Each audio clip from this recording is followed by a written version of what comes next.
5. Salem. Safety assured, leaving east of Medicetti.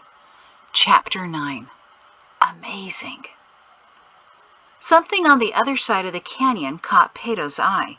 In a vertical crevice of stone, white water rushed between the trees, bouncing and falling in a narrow channel down to the river, now half a mile below them.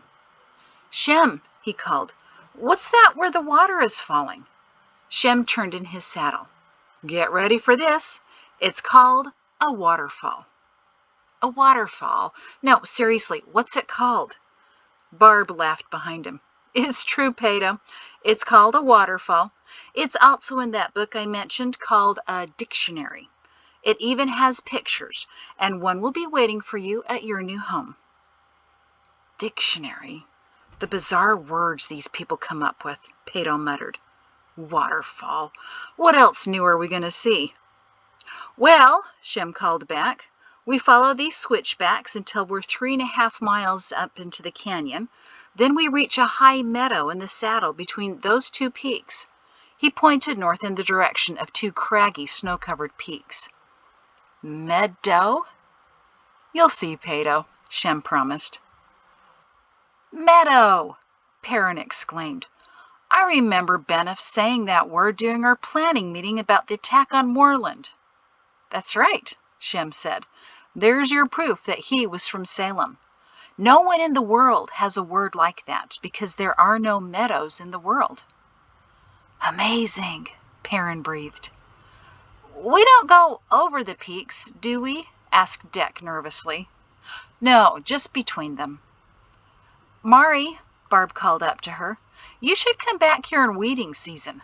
Wildflowers cover the grasses all the way to the trees. Your daughter told me you recently took up gardening."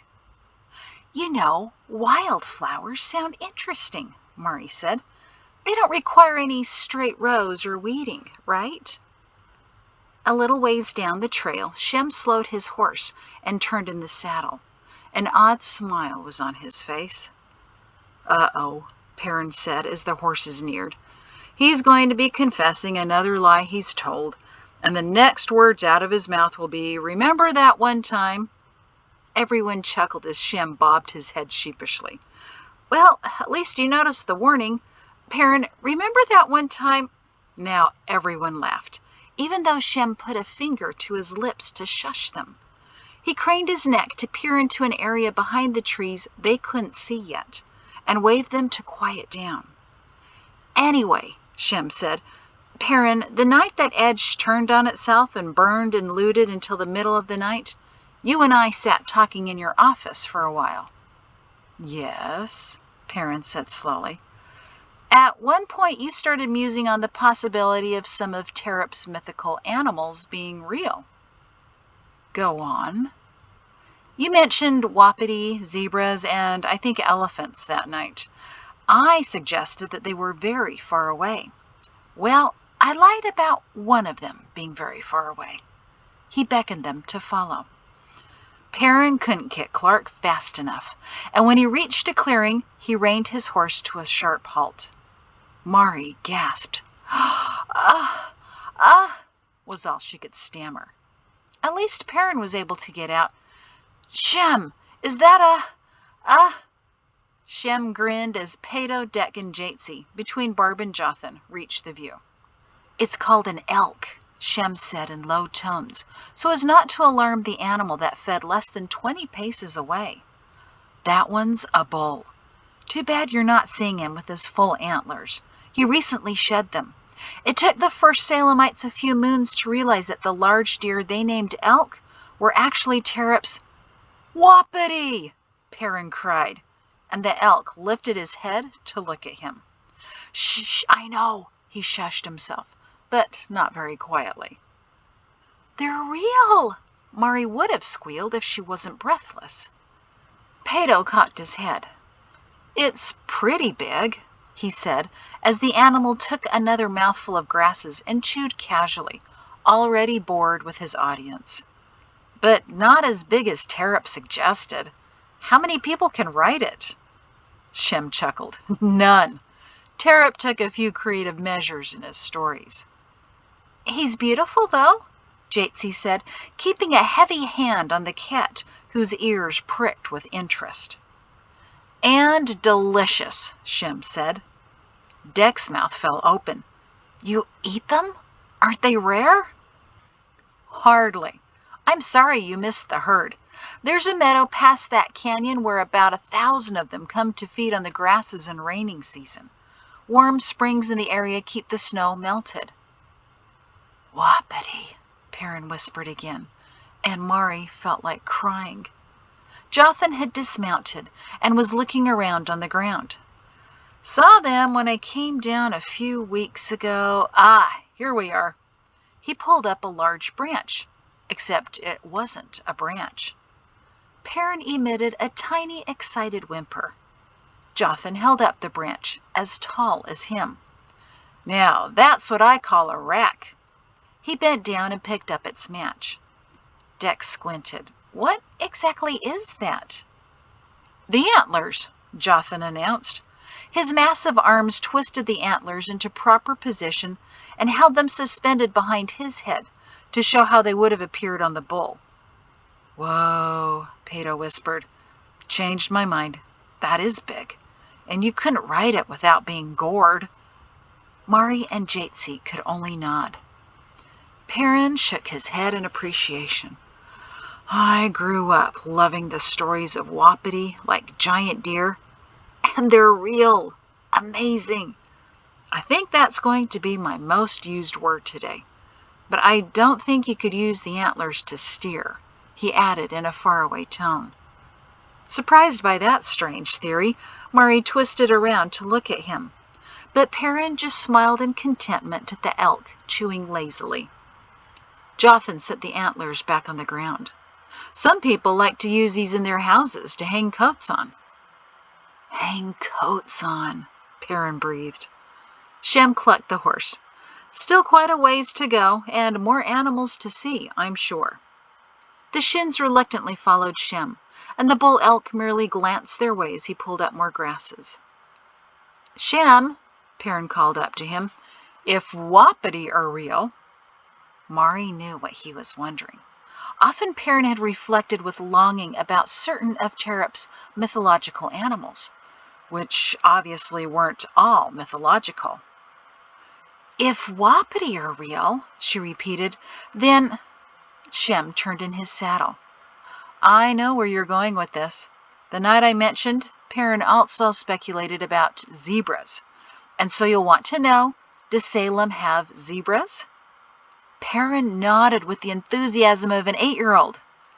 No, I'm sorry, no zebras. Shem, Jothan called curtly, tell him what you do know. No, we won't see any zebras, but Perrin, he raised his eyebrows, they do exist. And elephants, Mari cried. Shem laughed.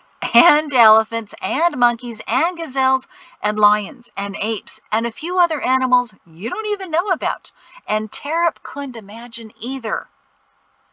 In Salem? Pato asked eagerly. No, much further away, Shem said. But in Salem we have drawings and paintings of them, full color. Jothan, the scientist's son, spoke up. Some years ago, we sent an expedition to the far west and south, well beyond Terep's ruins. It took them 2 full seasons to travel, but they found enormous lands filled with all of those animals. Our artists made detailed paintings, and our scientists recorded their behavior. Those who created Terep's ruins must have sent their own scouts to the far southwest as well. Then our scouts continued on and came to another sea. That's incredible, Deck gasped. Mari was speechless. So this land, another sea, is there... Perrin faltered, too stunned to know how to continue. Yes, Shem encouraged cheerfully. Spit it out. Perrin could only shake his stunned head. So, Jothan, your scouts weren't like ours, sitting on the edges of the unknown, making up stories, then coming back terrified? Jatesy asked. Not at all, Jothan said. We don't fear the unknown. We go out and shake its hand, and ask it all the questions we can think of. A map! Perrin finally got it out. Is there a map? We'll get you one, Jothan promised. Several, even. The world is far, far larger than anyone in Idemia ever imagined. What color were they? Perrin burst out. Shem, the zebras! Black and white, Shem told him. I knew it! Perrin squeezed his wife happily. Brown and beige is what you thought. Ha! Mari giggled. Well, how was I supposed to know?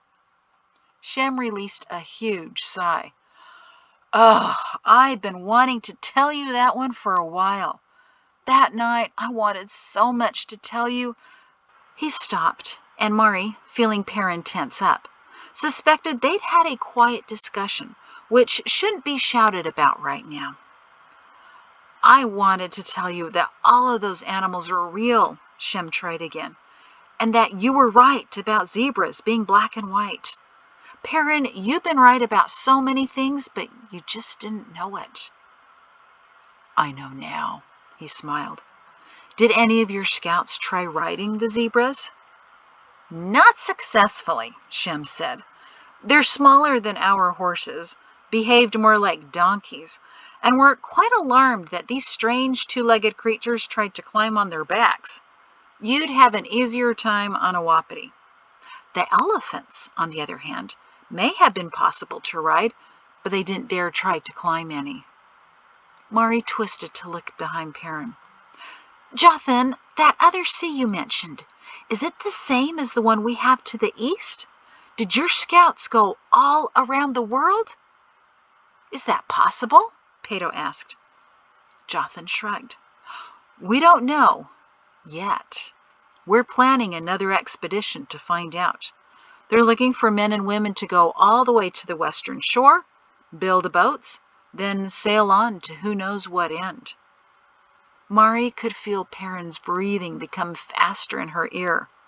She twisted in the saddle again. No, don't even think it. But Perrin was looking past her to Peto. Mari turned to him. And not you either, Peto Shin. Another sea? I never even saw our sea, Peto said. Perrin, said Jothan gently, you wouldn't be allowed to go. Why not? I'm in as good a shape as... No married men are allowed to go, Jothan said.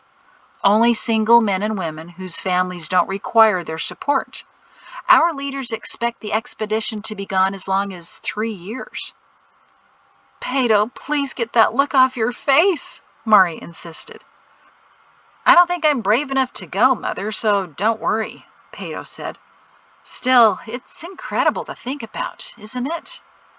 Deck nodded. Jatesy looked up at him. Would you have wanted to go? No way. I think becoming a father will be adventure enough. Shem, Perrin called up to him. What about you? I've had enough excitement away from Salem for a lifetime. I'm hoping for another kind of adventure. He glanced at Deck.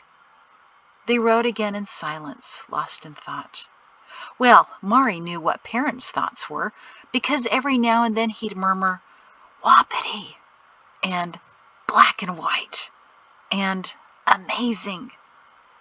At one point he whispered into her ear, Mari, I have no idea what's ahead of me, or how long this journey may be, or what may be at the end of it, but this I do know.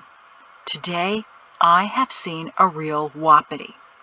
Today, I don't care if the Salemites have stolen us away to be slaves in their fields, or if they really are so desperate for their daughters that they want to use our son as a stud. Mari snickered so loudly that Peto turned around in his saddle and frowned at them in worry. Because, Mari, Perrin chuckled into her ear, today I've seen wapiti, and I know that others have seen zebras and elephants. After a while, the path rose again and leveled out into a large field. Peto asked, What happened to all the trees? This is the meadow I mentioned, Shem explained. Very few trees, just grasses. And a glacial lake. And wildflowers and weeding season. Ah, Pato, so much to show you. Again, Mari was at a loss for descriptive enough words. They'd entered a new little world, dropped on top of the mountains. A glacier carved this very long time ago, Jothan explained, which was the worst explanation the Shins had ever heard, because it didn't explain anything whatsoever. A glacier? Perrin wondered. It'll be in that word book, right? Murray guessed. Barb laughed. It will be. Jothan, you didn't give them 4 weeks of lessons, so quit confusing these poor people. Sorry, he chuckled apologetically. The gently curved little valley sat nestled in between several peaks, a swath of bright green poking up through the melting snows, in between the gray and brown rock. Scattered within the meadow were clumps of trees and boulders. The entire area was barely 1/4 of a mile in width and maybe 1/2 a mile long, but it felt like an enormous haven. Do you think a glacier is a giant animal? Mari whispered to Perrin, trying to imagine what cut this out of the mountain. Don't ask me, he whispered back. I've lost the ability to think properly. Must be the air. It feels thinner up here. I think we're running out of it. Probably the glacier ate it, Mari murmured, and the two of them giggled like children. Along with the trail, Perrin whispered. I've lost it. How does Shem know where to go? What are you two whispering about up there? Jatsi called up. We have no idea, Mari called back, about anything. Suddenly, 2 men appeared ahead of Shem. Perrin gripped Mari's waist tighter until he realized that they were dressed like Jothan. Shemzinas, called one of the men, what are you doing here? I know some people who are going to be very surprised to see you on the trail. Change of plans, Winter. I'm coming home, he announced. The 2 men, and Mari was surprised to realize that they were middle-aged, broke into smiles. Perrin's grip on Mari relaxed, but behind her he still tensed. Have they finally found you out? Asked the other man. Actually, Vartia, they have, Shem said soberly, and the men's smiles vanished. It was as messy as we feared. Shem reined his horse to a halt. But so far, everyone seems to be safe. Gleese has been worried, Winter said. We heard from the forward scout about your night, but... He paused and quickly counted the riders behind him. It looks like we were successful. Welcome to our fort, Colonel Shin and family. I mean, Mr. Shin. Fort? Perrin asked, glancing around at nothing but trees, boulders, and stretches of snow. Vartia beamed. I was hoping I would be on duty when you arrived. I wanted to get your opinion on what we've created here. In case any Idameans are ever successful in making it this far, we wanted to be sure we see them first and send word ahead. Winter beckoned, his grin just as eager. We'll get you fresh horses. It's a good thing we have an extra horse on hand. He winced at Clark, who was beginning to show his exhaustion. Where are we going? Mari whispered to Perrin. With a sudden pang of regret, she realized they were getting her a horse, and she'd no longer be able to whisper silly nothings with her husband. It took her 19 years of marriage to realize that, yes, she actually did like riding with him. He held her tighter and whispered, Maybe they're leading us into the glacier. The men stepped to the right and led them to a stand of trees. It wasn't until they neared that Mari realized the trees were part of the oddest-shaped building she had ever seen. The small fort was constructed of vertical logs, and throughout the walls were growing real trees and bushes to hide it almost completely. Now that is amazing, Pato declared. What do you call it? Camouflage, said Vartia. Camouflage? Pato repeated. Strange name. Camouflage. Vartia blinked at him, then understood the confusion. No, camouflage is what we did to the fort. Yes, Pato, Barb called. It will be in the dictionary. We looked at the animals in nature, Vartia explained, and saw how they hide themselves. We decided we could do the same with our fort and our clothing. Blend into the forest. Perrin grinned in appreciation. Amazing! His favorite word, Shem said to the men. Mari felt a little better that Perrin, normally a man of many words, was also having a hard time finding specific enough ones to sum up his day. It was a beautifully amazing day, she thought to herself. Peto was impressed by the fort as well. Shem, why didn't you ever tell my father about this? It took only a moment for him to comprehend the looks of Shem and his father. Oh, right. Peto rolled his eyes. Why tell the enemy how to hide better? It's kind of hard to remember what side I'm on right now. There seem to be so many. Winter patted him on the back as he slid off the horse. You'll get it all straight soon enough, young Mr. Shin. Come see the inside. Perrin nearly forgot to help Mari off of Clark, so eager was he to inspect the oddest fort ever built. The cat stretched outside and scratched the bark off of a tree while the family took the tour. Instead of making the fort's walls conform to some random rectangle, it instead matched the natural flow of the small woods it stood in, causing the narrow building to angle and twist like a crooked branch, one room following another. The first room was a combination reception and lookout, with a tall ladder extending up and out of the roof, climbing unnoticed to nearly the top of a large pine tree. When Mari peered up the ladder into the massive tree, she was startled to see a distant hand waving down to her. The views must be remarkable up there, Perrin said as he waved to the invisible man. They are, Vartia said. We spied you 20 minutes ago. Shem stayed in the reception and lookout area to update Winter, while the Shins and Briders moved on to the next room, which contained supplies stacked neatly on shelves for people and horses.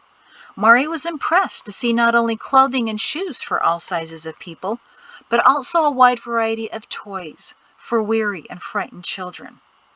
But she stopped when she noticed an unusual chair in the corner. She raised her eyes at Jatsi, who frowned in confusion and elbowed Deck to look at it. His eyes grew wide. Before they could ask about the chair, Vartia led them into the next section, another extended, narrow room. That's one long table, Peto noticed.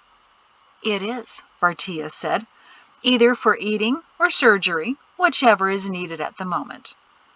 Peto laughed until he realized Vartia wasn't. You've done surgery in here? On that? No, of course not, Vartia said, and Peto's shoulders sagged in relief. I'm a builder. Winter, he's the surgeon. Need something stitched up? Vartia grinned as Peto paled. Barb and Jothan chuckled as they sat down to the table, set for a snack of nuts and dried fruits, with no surgery implements in sight. The next room, longer than the others, was obviously for sleeping, as it held a net litters hanging from above, with cots underneath. Stacks of blankets and pillows were stowed neatly under the cots, enough for 20 people. A door behind that room led to a large washing station, and beyond that, at the end of a narrow path between thick foliage, was another building which hid stabled horses. You're prepared for every contingency here, aren't you?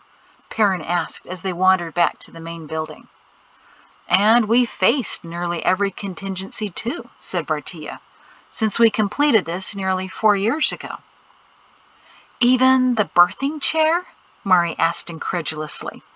By now they'd reached the eating surgery table, and Jatsi and Deck ducked back up to the supply room to gawk at it.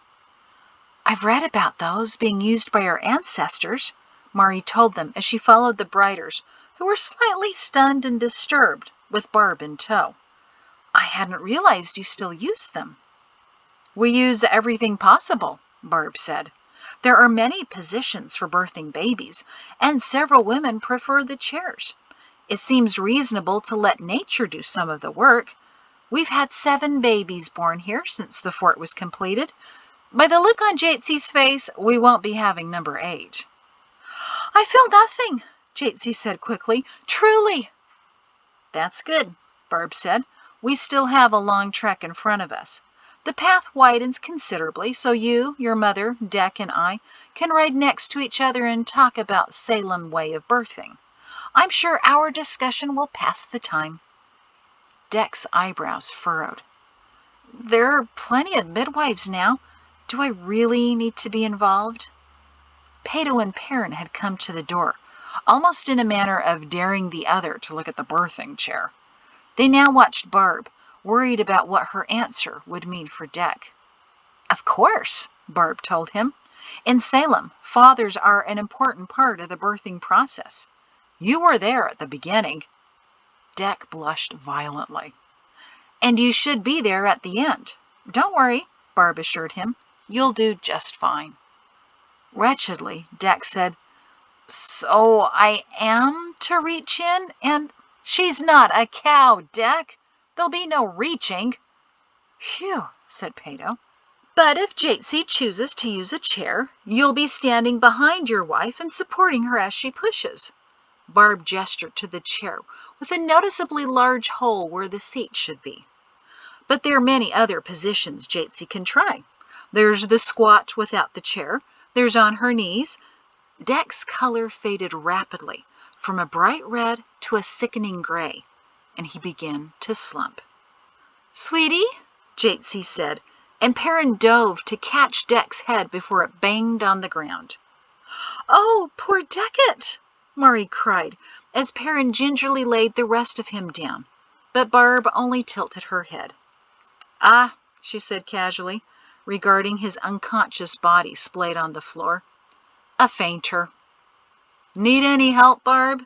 Jothan called from the table. I've got it, thanks. Don't worry, Jatesy. We have a few weeks still to get him ready. Barb reached into a deep pocket on her breeches, pulled out a small bottle, and knelt by Dec. She uncorked the bottle, waved it under Dec's nose, and his glazed eyes opened. Let's get you something to eat before we discuss this further. She hoisted him up expertly, and Maury rushed to help him lead him back to the table, casting a "give me a hand" glance at Perrin. But he and Pato, standing uselessly in the doorway with their mouths hanging open, didn't see it. Nor could they seem to remember how to help as a stumbling Dec was led past them, and Jothan stood up to get Dec into a chair. Barb propped him up by his arms and elbows, and Dec held his woozy head in his hands as Jothan slid plates of food in his direction.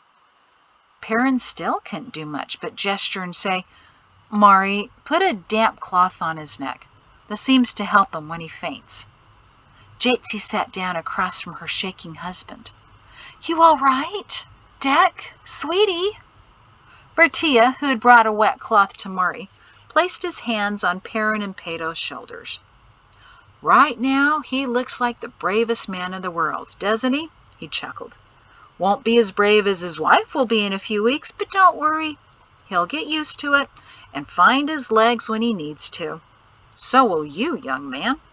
He squeezed Pato's shoulder. Oh, no, no, no, Pato exclaimed. I'm not getting married and I'm not fathering children. Barb chuckled from her spot by Dec, where she held his wrist to check his pulse. Vartia, ask him about his feelings on studying. Please don't, Pato said. Vartia squeezed Pato's shoulder again. I predict no more than 5 years. You'll be holding your own baby by then, maybe even your second. Pato twisted to stare at him. It's a wonderful experience, Vartia went on. The first birth was a bit rough and shocking, I'll admit. I didn't know how she endured it. The noise, the fluids, He held out his hands and did some kind of strange motions that Pato and Perrin couldn't help but stare at in horror. But by the 6th baby, we didn't even call the midwife. My wife and I handled it just fine with our oldest daughter's help. Maury watched with amusement as the looks on her husband's and son's faces progressed into dismay. Too many things Vartea had said in the last minute bounced around in their minds, smashing everything they knew about women and childbirth. Granted, Mari thought as she handed her son-in-law a glass of water, there wasn't much to smash. How, Perrin stammered before he shook himself. How many children do you have? Only 10, Vartea said nonchalantly, but watched for the Shin's response. One of my sisters has 15, but that's with 3 sets of twins. She cheats. Our 2 oldest daughters enjoyed playing midwife with me. Perrin tried to shake the image from his head. Pato hadn't moved except to cringe. Vartea thoroughly enjoyed it. Our oldest is now a midwife herself. But come, we have other things to discuss. You have yet to tell me what you think of our fort, sir. Relieved for a change in topic, Perrin snapped his mind back. Impressive, he declared. Even the irregular pitch of the roof mimics a tree line. Amazing. Who came up with this idea? Vartea beamed. Several of us in the Scouting Corps felt we needed an emergency station. Many in Salem contributed, but the best ideas came from Shem. Perrin looked down the fort through the 2 open doors at Shem, who overheard and shrugged apologetically. You haven't been giving me your all over the years, Perrin called. If I could still promote you, I wouldn't. Thank you. After Deck was no longer changing colors, and the horses were changed, the scouts promising to bring Clark to Salem after he had rested, the party headed out to their new mounts. The cat noticed Jatesy being helped into the litter and jumped in to join her. Before Perrin helped Mari onto her new horse, one that Winter promised was the gentlest and dullest animal they had, they saw a lone rider at the end of the meadow, heading up to the saddle between the 2 peaks. Who's that? Mari asked Vartea and Winter, who were holding the reins of their horses. One of our messengers, Winter told her. We've sent him along to let Salem know of your progress. Perrin eyed him suspiciously. Just how many more men do you have hiding in the trees? As many as we need, sir. Winter grinned. We had many more last night to help with your moving. Today, we still have 10 here. They turned and looked around, but saw only mountains, rocks, and clusters of trees. But it was from those that they heard, scattered around the fort, Nice to meet you. Have a good trip. Wish you could see your faces right now. We're watching out for you, Vartea assured. You still have a few more hours before the next resting station, so you best go. The one good thing about Deck's unstable condition was that he had Mari so concerned as she rode next to him that she didn't have time to lament that she was no longer with Perrin. He, Deck, and Pato rode ahead so as not to hear of any of Barb's detailed explanations about Salem birthing traditions. And Mari was just fine with Perrin's distance. You would think, she thought disappointedly, that a man so accustomed to violence, blood, and yelling wouldn't be so cowardly about childbirthing. It was an easy ride to the end of the valley where the bases of the 2 peaks met. Shem, Perrin, and Pato rode side by side in the lead, discussing the terrain and foliage. Perrin wanted to make sure none of them heard anything they really didn't need to. He caught Mari's slightly nasty glances. But come on, he thought defensively. He'd fought in many battles, killed dozens of men, faced countless threats. Did he really have to be involved in childbirth as well? Didn't women get to deal with some of the sickening and terrifying aspects of life and death themselves? He was man enough already. He changed his baby's cloths, many of them brown and leaking. Never mind that Jothan was now explaining to Deck some finer points, and that Perrin expended every bit of energy to not accidentally eavesdrop. When he learned that Jothan, the strongest scout in their corps and the man in charge when he was on duty, was also a fully trained and experienced midwife assistant, the only thing that rushed through his mind was, that's so wrong, that's so wrong. but Perrin would freely admit it.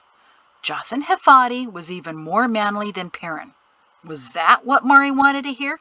Fine, he admitted it. Why would he want to witness the cries and pain and suffering of those he loved?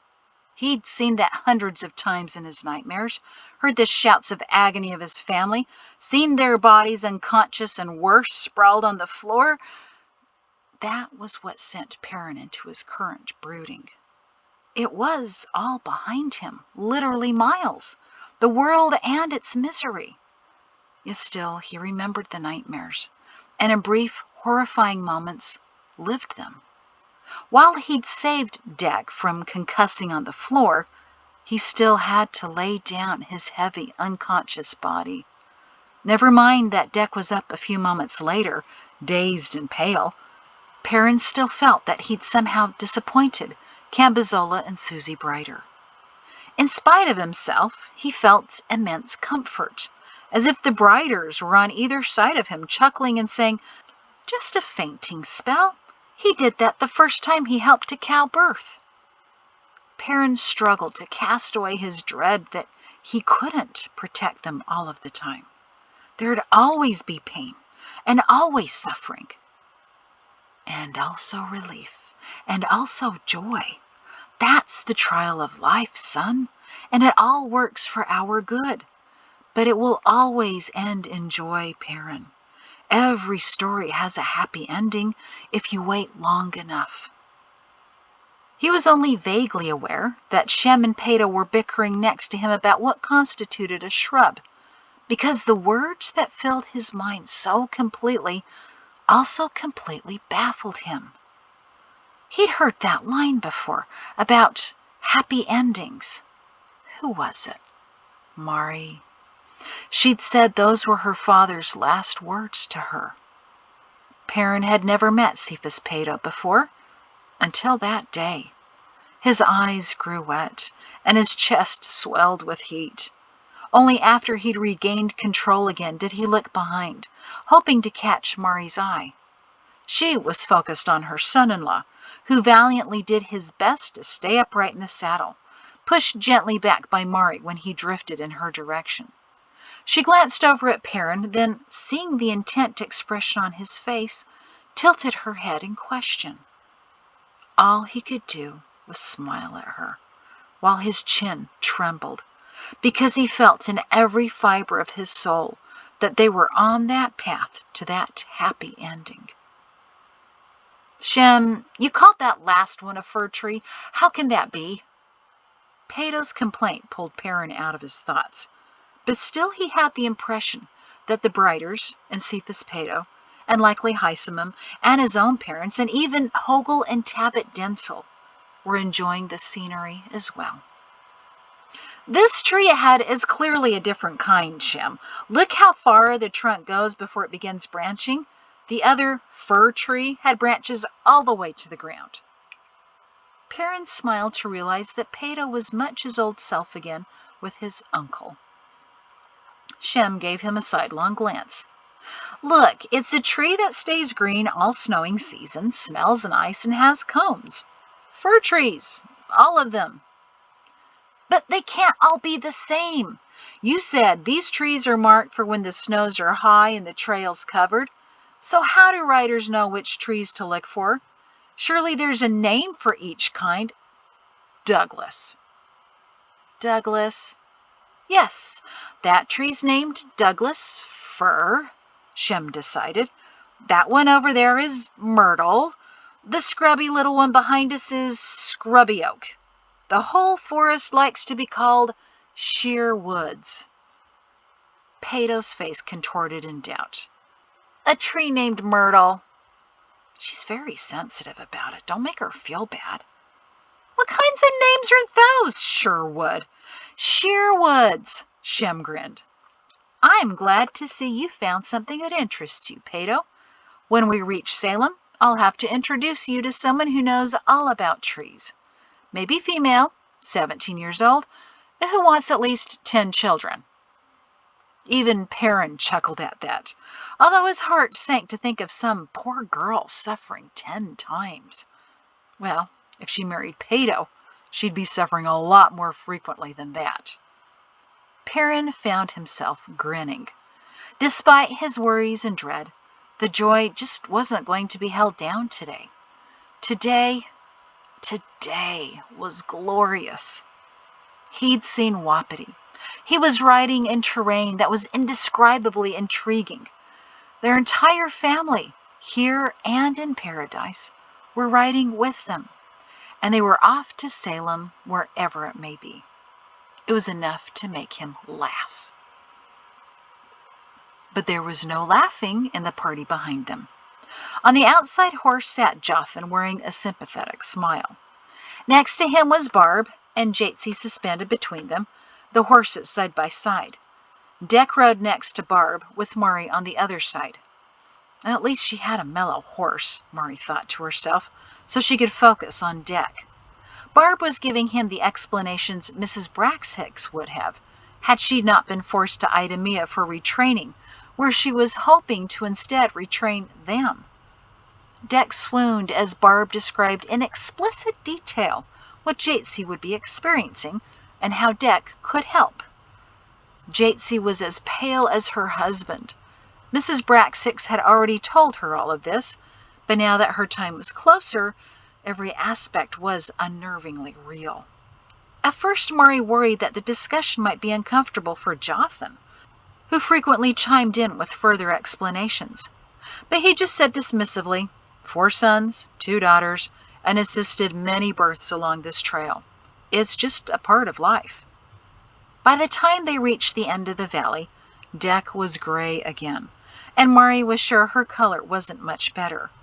There was some forgetfulness in childbirthing which sweetens the memory, until someone reminds you vividly of the bitter details. But Barb's easy smile and laid-back manner made Mari confident that later Jatesy, too, would recall the event as a happy one, especially when that scrunched-up, screaming infant with the misshapen head splattered with blood would be placed in her arms, and she'd think it was the most beautiful creature in the world. Mari just wasn't sure how Dec would remember the day. Shem stopped the horses at the mouth of the narrow canyon and looked back at Dec with pity. Perrin exhaled. I'm glad my days for that are over. Pato only gulped. Shem gave Perrin half a smile. One Salem birthing tradition is that the first arms to hold the baby are the father's, for him to realize the magnitude of his responsibility. The child and the mother will rely on him for safety and love, and fathers need to understand that from the very beginning. The baby is eventually held by all the male members of the family, so that they recognize their roles in caring for the newest family member, and to feel an early connection to the baby. But, Shem continued, and Perrin shifted his gaze to Shem, suspicious of his tone. When the father's not available, a grandfather is expected to step in. Because really, it's also a practical tradition, as everything in Salem is. You see, someone has to hold the newborn while they take care of the mother. So Perrin, in case Dec's elsewhere, you should start practicing catching wet, slippery things. Perrin paled whiter than the patches of snow. Wait. Shem laughed at his horrified expression. Don't worry. The midwife does the catching and wraps the baby before handing it to the father or grandfather. Shem called to the approaching midwife party. Barb, no more. Dec's had enough. The canyon gets rugged, and we don't need him falling off his horse and down a ravine. Barb waved off his concern. We just finished tying off the cord anyway. He's ready. Dec blinked at the men. Cows are different. Jatesy's ride shifted again as the draft horses were adjusted to follow one after the other into the canyon, and Perrin squinted nervously at the steep sides. After living his entire life in open plains, this was a bit claustrophobic. The dim trail they followed hugged another rapid river, and was so narrow there was barely enough room for the rider without being knocked off by overhanging tree branches. Every few hundred paces, another twisting canyon split off, each with its own faint trail. "Shem," Perrin called, feeling better that there were alternatives to the confining canyon. "Where do these other trails lead to?" "Nowhere interesting," Shem answered, to Perrin's disappointment. "Cattle follow those trails to grazing pastures, but the trails are also useful to confuse anyone who may find their way unguided into Salem. If we can lose unexpected visitors in the canyons, we have more time to prepare for them. Can get very disorienting, especially for the wrong kind of people." "Meaning people from the world?" Perrin asked. Shem glanced back to confirm his suspicion. Perrin looked around, and a moment later, he chuckled. "What is it?" Mari called from her horse behind him. "I was just thinking about people from the world coming here." Pato twisted to look at his father. "And that's funny?" "It would be if they ran into a block wall." Shem turned around now. "What?" "Most of these canyons are narrow. I think it would be funny if some soldiers came running through here and found themselves face to face with a block wall to keep them out." Shem shook his head. "Sometimes you have the strangest ideas." "Do they even build with block in Salem?" Jatsi asked. "No," Shem said. "Stone, logs, planking, but no block." Now Pato began to chuckle. "If they ran into the block wall, Father, they think they're back in school, would look around for a cramped desk to sit in, then wait for a teacher to help them recite their oaths of loyalty to the administrators, and starve to death while waiting." Perrin and Pato laughed, but Mari shook her head. "You two are odd. Why would there be a block wall in the middle of nowhere?" "That's the point." Over the course of the next 2 hours, the canyon widened, narrowed, twisted, widened again into a large meadow, then turned again and narrowed so often that Perrin couldn't imagine any strangers could find their way easily. Deer along the river that rushed below them occasionally looked up from feeding on newly sprouted leaves to see who was passing. A large bull moose watched them lazily from a marsh, giving the Shins another animal to stare at in astonishment. The scenery was almost serene, but Perrin was growing anxious. Judging by the shadows cast by the mountain peaks, they had maybe only an hour of sunlight in the canyon. He scanned the impossible slopes looking for a suitable place to camp, knowing full well they didn't have any supplies. The air was already beginning to chill, and there would most likely be a frost that night. Perrin turned and sent Mari a look. Whatever happy thought she'd been entertaining vanished, replaced by shared worry. Facing forward again, Perrin was about to ask about the next resting station when Shem glanced back. Perrin recognized the look. "Oh, Shem, what are you But Shem again sent him the eye twitch, dug his heels into his horse's sides, and took off cantering down the trail. Pato looked back at his parents in questioning. "What's he doing?" Jatsi called from behind. "Being Shem," Perrin said. "That's his 'can't catch me, Colonel' face. He perfected it during one of the strongest soldier races." "I'm not in the mood, Sergeant," he yelled after him. Shem stopped at the mouth of the canyon, which had narrowed to the width of just 2 horses. Before it was a severe gully, into which the horse and riders were now entering, the animals skidding and sliding before having to climb up the facing bank.